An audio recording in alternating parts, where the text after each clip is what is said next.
विदर्भामध्ये हिवाळ्यात ही भाजी हमखास केली जातात. ओल्या तुरीच्या दाण्याचे कढी गोळे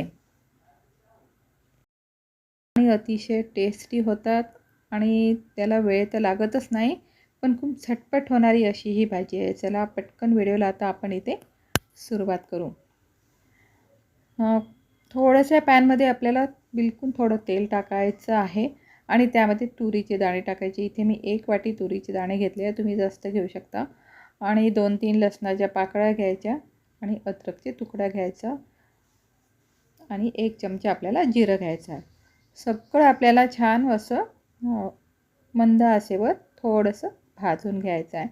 थोडं परतून झाल्यानंतर मग काय करायचं, आपल्याला गॅस बंद करून घ्यायचा आहे आणि थंड झाल्यावरच आपल्याला मिक्सरच्या पॉटमध्ये टाकायचं आहे. आता थंड झालेलं आहे आणि मी डायरेक्ट मिक्सरच्या पॉटमध्ये टाकत आहे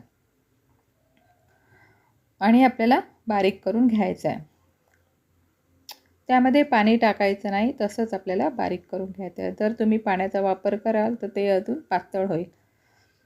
नंतर हिरवी मिरची, लसण आणि अद्रक, कोथिंबीर हे सर्व घेऊन आपल्याला त्याचं एक छानसं असं वाटण करून घ्यायचं आहे.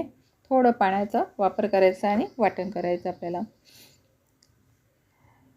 आता जे आपण तुरीच्या डाळीचा जो गोळा काढलेला होता त्यामध्ये आपल्याला बाकीचे जिन्नस टाकायचे आहे. धणे टाकायची, हळद टाकायची थोडीशी आणि तुम्हाला आवडेल तसं आपल्याला तिखट टाकायचं आहे. मी थोडं कमीच टाकलेलं आहे आणि चवीनुसार मीठ टाकायचं. त्यामध्ये आपल्याला 1 चमचा आपल्याला बेसन टाकायचं आहे. बेसन जास्त टाकायचं नाही आणि सगळं मिक्स करून घ्यायचं आहे.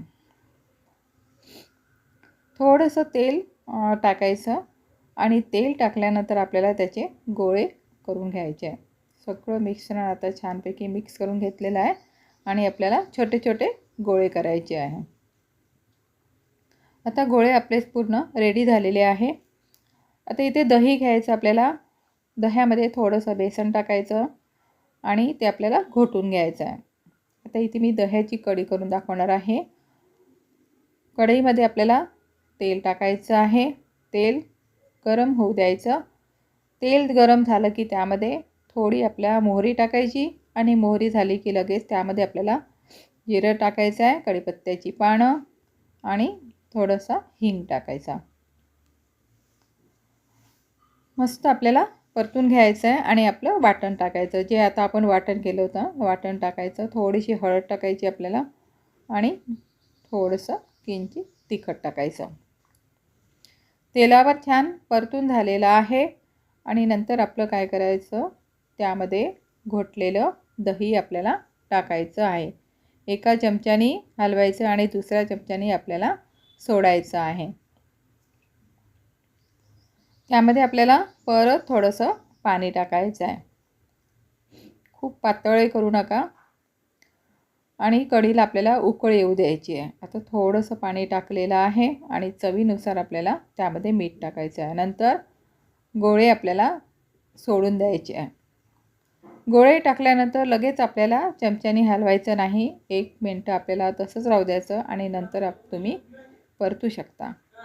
आणि याला आपल्याला कमीत कमी 5 ते 10 मिनिटं चांगलं उकळू द्यायचं मंद आचेवर. म्हणजे गोळे चांगले कडकही होतात आणि आपली कढीसुद्धा छान घट्ट होते. आता इथे मस्त आपले गोळे झालेले आहे. नंतर आपल्याला गॅस बंद करून घ्यायचा आहे. आता चटकदार करण्यासाठी त्याच्यासाठी आपण एक मस्त अशी एक फोडणी तयार करू. तुम्ही असेही खाऊ शकता, पण आता आपण त्याला मस्त एक तडका देऊ. तेल टाकायचं आपल्याला. तेल टाकल्यानंतर मोहरी टाकायची. मोहरी टाकली की लगेच त्यामध्ये थोडंसं जिरं टाकायचं आणि 1 लाल मिरची टाकायची. आता इथे मी काश्मीरी तिखट वापरत आहे आणि वरून आपल्याला टाकायचं आहे. बघा मस्त झणझणीत असा आपला तडका तयार झालेला आहे आणि पूर्ण मिश्रण आपल्याला मस्त एकजीव करून घ्यायचं आहे. आता तुम्ही हे कढी गोळे भातासोबत खाऊ शकता आणि भाकरीसोबत, पोळीसोबत, कशाही सोबत खा, पण खूप छान लागतात. परंतु भाकरीसोबत केले ना तर खूप छान लागते. मी याच्यासोबत एक छान भाकर केलेली आहे, ज्वारीची भाकर आणि सोबत शेंगदाण्याची चटणी. कसा वाटला व्हिडिओ तुम्हाला नक्की लाईक करा, शेअर करा आणि सबस्क्राईब करा. मस्त खा, आनंदी राहा. चला आपण परत एका नवीन व्हिडिओसोबत